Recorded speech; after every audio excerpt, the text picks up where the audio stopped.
If you want to find the shade, just wait until the end of the episode where Shamea drags me. Hey everybody, welcome to my channel. I am Raphael and I'm here to review season 16, episode 3 of The Real Mean Housewives of Atlanta. So we start the episode off with Brit and her suspicious husband.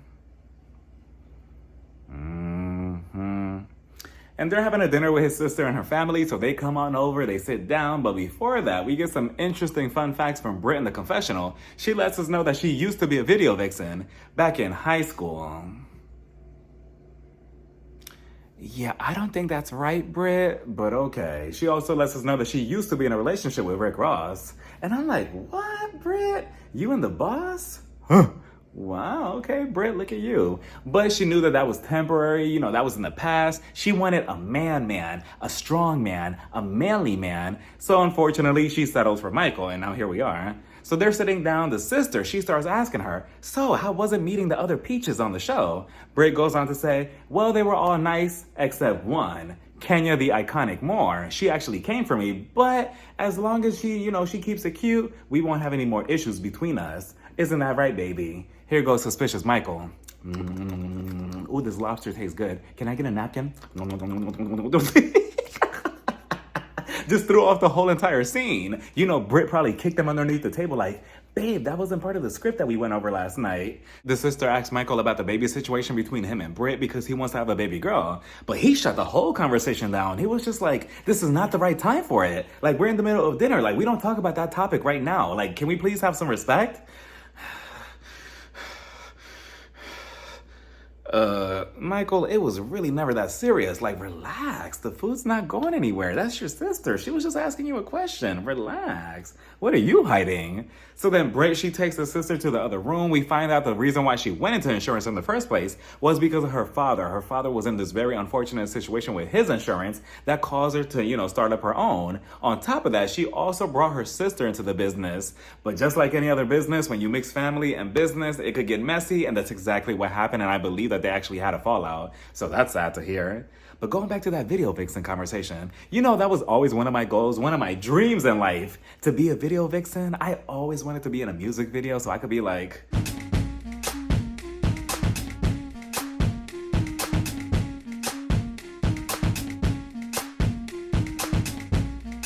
So then we get a random sit down between the homewrecker and the waffle queen. They go out to lunch together and I'm like, where did this come from? You know, because the last time we saw them, Kelly was asking Porsha, why did you take that woman's husband, but yet now we're having lunch?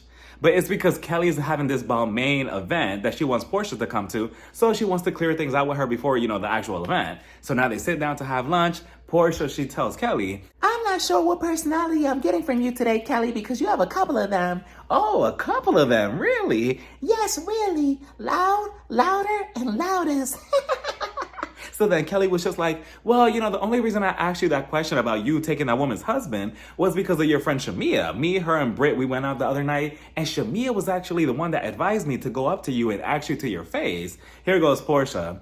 Oh my God, really? No, that's my best friend. What would be her motivation behind that? She would never do something like that to me. And you see, Porsha, in the words of Kenya Moore, it's almost painful to watch her be so dumb, you know, because this is exactly Porsha. This is the same type of thinking that got you mixed up into that whole situation with Candy and Phaedra on season 9, because you weren't using this. Of course, the way Kelly is making it seem is almost like Shamea told her, oh, if I was you, I would try to go get a moment and put Porsha on blast once the cameras are up. But that wasn't the way it was. We all saw that she innocently told Kelly, oh, well, you know, I'm not in this situation, so if I was you, just go to the main source, Porsha, if you want any answers. That's it. She was actually defending you. You know, she was fighting for her life. But yet, just like that, Porsha, you're so quick to just make Shamea seem like she's the bad person when it was Kelly who put you on blast in front of everybody and asked you that question that you don't like. Which, by the way, we still didn't get an answer to. I was just waiting for Kelly to ask her, like, you know, I'm so glad that we cleared things up, but, you know, I still need an answer. We then see Drew recording a song for her new album that just came out a couple of days ago. I believe it's called something like, I Did It to Me and Now Ralph Has to Live in the Basement or something like that. But she's recording a song for it and she's in the booth like, turn me up. Up some more. Up a little more. So then we see Mrs. Charles Oakley's wife, Kenya, and Cynthia. They show up, and every time I see Cynthia, I think I mentioned it before, it's just like, she is just not needed on this show. Like, she just seems so out of place with this cast. Like, I love you, Cynthia, but... like, you know, even her confessionals, I'm like, please stop talking. But, you know, they sit there, they're waiting for Drew to stop finishing, you know, screaming in the booth. So she comes out, and right away, Kenya, the producer, more. She was just like, so wait a minute, is Dennis supposed to be here? Like, Kenya, you see, this is why you got fired. You know, and it's crazy because her album, I believe it says produced by Dennis. So yeah, she did go through with it. And the hot dog man is now technically a producer of her album. Kenya tells Drew, you need to clear this whole situation up between you and the hot dog man because he has you looking like a whore. It was the emphasis that she put on the word. I'm like, yo, you just couldn't wait to call her that, huh? I'm like, that's a pretty strong word too, Kenya. I agree with Cynthia in the confessional. She was just like, whore? Wow, that's a pretty strong word. You know, hoe is more like it. You know, nowadays, hoe is actually kind of like a compliment, which is so funny because as soon as she said that, I actually agree. Right? Now in 2025, I think that being called a hoe is kind of like a good thing, like a compliment, right? Oh. Okay. And of course, in typical Drew behavior, she's trying to buy time to think of an answer. And she's like, oh, would you guys want some water or anything? And here goes Kenya. Not the water. Like, Drew stopped the BS, but Drew eventually comes out with it. And she's like, look, I texted Porsha multiple times. And then we see the messages that, yeah, Porsha, she did try to reach out to you and try to plan things, you know, even at a restaurant. You just left her hanging and you just blew her off and canceled the plan. So what did you expect? Now you want to make it seem as if you're blindsided by all of this when Drew gave you multiple chances to, you know, talk about this, but here we are. So I can't even be upset with Drew. Actually, I'm not upset with Drew. Because Porsha, I mean, you took Fallon's man, so she could take yours too. So Drew, continue producing or doing whatever you were doing with the hot dog man. Then we head over to Shamea's big ass house and she's there with her sisters. And Shamea's really going through it because her daughter has to have her tonsils removed, which we later on see that everything goes well. Her daughter was actually very excited to go to the hospital for the first time, so I thought that was cute. But Shamea is stressed about her other baby who was born prematurely, which she actually, you know, talked about more last week with the surrogate. The reason that happened was because the surrogate was diagnosed with cancer, so they had to give birth to the baby a month in advance. But Shamea is concerned about the health concerns later on down the road. But her sisters reassure her and they're like, it's fine. The baby doesn't even notice anything wrong. They're always smiling. So they get up, they hug, and it was a cute moment. Then we see Mrs. Charles Oakley's wife and Charles Oakley. They're renovating one of their houses. Angela, she wants her and her husband to go to couples therapy, and I see why. Because every time I see them together on screen, it's almost like there's tension between both of you. Like, both of you do love each other, right? Right? And, you know, Charles is telling her, like, look, I don't think I'm down for this because you're paying $3,000 for what? For therapy? And I'm like, Angela, Mrs. Charles Oakley's wife, $3,000 for therapy? Every single session better be on a yacht somewhere in Cancun, Mexico, laying down on a fur bed with a mimosa in my hand while the sun is on me like, you know what, doctor? I'm just so depressed lately. Can I get some lime with my mimosa? I just been so sad. Like, absolutely not. That therapist saw you coming. And speaking of coming, then we see Drew. She's going to meet with her divorce lawyer, who isn't this season, right? Brit and Angela, get ready to, you know, meet up with your lawyers next season. Drew, what was with this outfit? She had on a suit, but at the same time, I thought that her bra was just kind of hanging off it. I'm like, what is this? Like, you know, it looks like she went to like a job interview and had a one-night stand 2 seconds later. I'm like, what is this fashion? At least tuck the bra in, make it look cute. But she's sitting there and she's like, okay, so what's going on between me and this divorce between me and the basement guy? The lawyer was just like, well, they're going to open up the files to the public. Not everybody's going to know your business and, you know, you're going to be on every blog page. Are you ready for this? You know, because Twitter, they're going to light you up. And Drew was just like, no, like, please, like, you're lying to me. Like, stop. And, you know, she's scared because her children might find out about, you know, his behavior. And I'm like, because we can't visually see that on camera for the past, 2-3 seasons. You don't think that they won't be able to see that? They don't need file it. They don't need anything from the courtroom to know that their dad is trash. And she was just like, lawyer, what exactly are they going to be able to see? And the lawyer was just so messy because she just went down the line. She was just like, well, they're actually going to see that he was texting other women, that bringing other people to the house, that you were getting messages from other women, that you were messing around with Dennis, the hot dog man. He's a producer. Oh, wait, it says He's a new producer, and he's Porsha Williams' ex. Okay. Oh, poor Drew. And now that Ralph is also living in the basement, he can't come upstairs. He could only be outside and hang out with his children. And he was also allegedly messing around with his cousin Courtney. What happened to Courtney? I thought she was gonna get a peach. But should I keep going? I would have told, if I was Drew, I would have told the lawyer, like, shh, okay, I didn't ask for all of that. You know, one or two examples is fine, but damn, she gave me the whole, like, autobiography.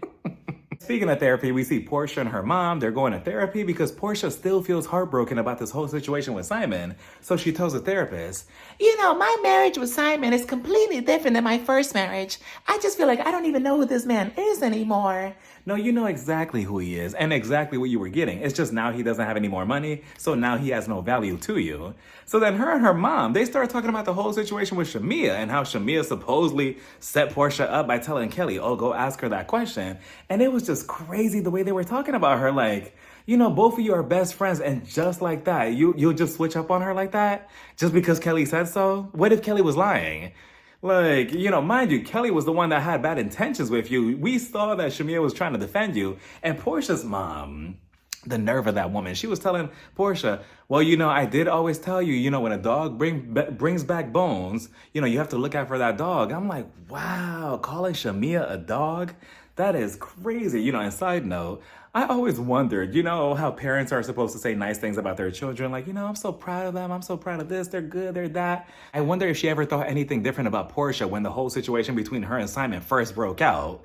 Like, was she always in Porsha's corner, or was she secretly thinking, wow, I can't believe this. I never raised a home wrecker. Like, where did I go wrong? I'm so ashamed. Like, what did she really think about her daughter? But I mean, I guess we'll never know, right? We finally get to Kelly's Balmain event that she's actually partnering with the OI Foundation. And they do research on a rare bone disease called Brittle's bone disease that her daughters were actually born with. So that's the whole purpose of the whole event. So the whole cast starts coming in one by one with their daughters. Cynthia, she shows up with her...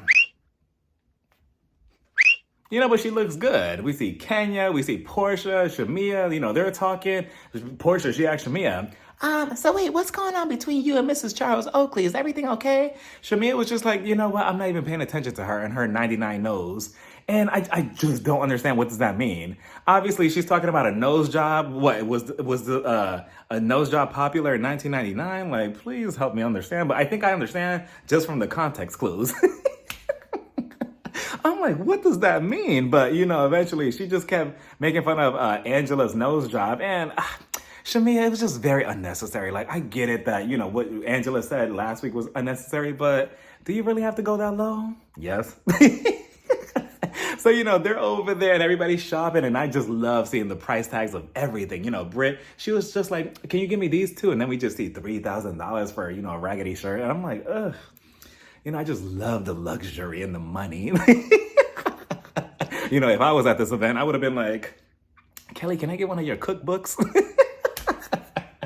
That's it. You know, that's my support. But, you know, eventually I believe Angela, she goes up to Shamea like, look, I want to talk to us both together. You know, I feel like we got off on the wrong foot. I want to talk. And Shamea was just like, well, I mean, I don't know. Am I talking to Angela or am I talking to Drew's representative? And I'm like, boo, boo. We already used that line on Potomac. Candace already called, what, Mia? No, what's her name? Jacqueline, Mia's assistant or whatever. Get a new line, Shamea. They start going back and forth. Angela tells her, you know what, Shamea? You're a mean girl. Your new name should be, oh, they're going to love this on Twitter. Your new name should be Shamina.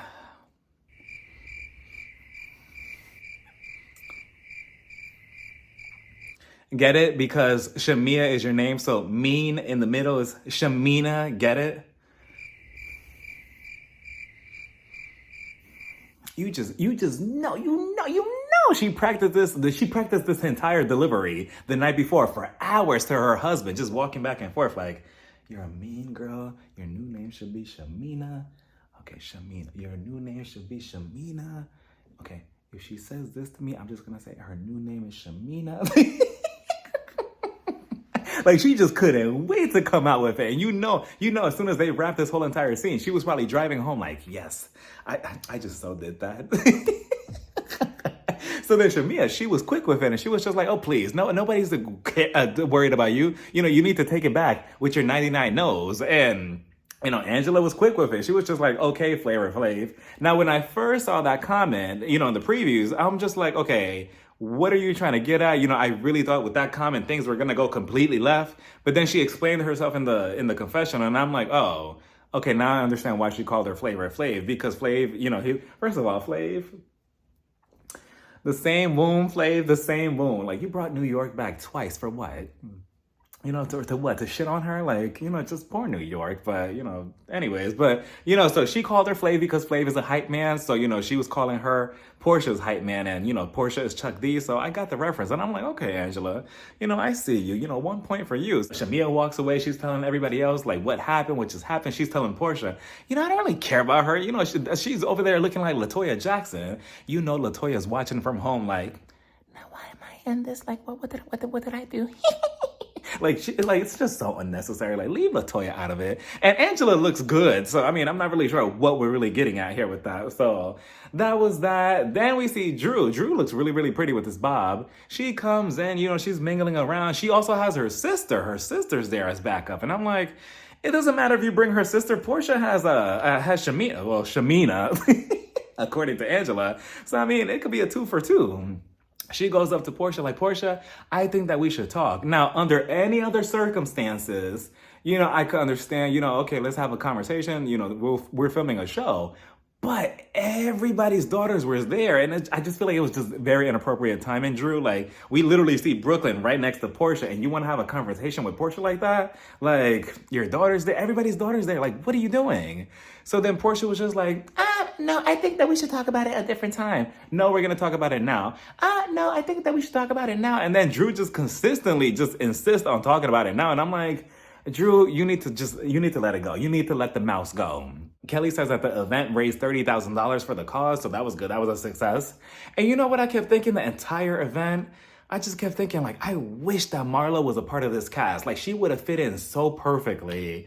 It's just such a shame she got fired. Like, and same thing for Sheree. And yes, I get it that most of you do not like Marlo, but could you just imagine her this season? Like, she would have asked Porsha, like, Porsha, why did you steal Fallon's husband? Like, what's going on with that? And you just know, she would have been buying, or, at least trying to sneak some things down her, her bra or whatever at this event. Like, what a shame. Marlo, I love you. You're so hilarious. But, then we see next week the preview, to Kenya versus Brit, aka the downfall of Kenya, aka Kenya's exit off the show. Like, that is such a shame the way things are about to happen. And, no confessionals, no nothing. Like, do you think that Kenya's actually going to get there to the reunion? Like, is she going to be there? Like, we're not going to hear anything from her. Then we get Phaedra later on. Like, what could have been? But let me know what you all thought about this whole entire episode down in the comments. Bye, everybody. Mwah.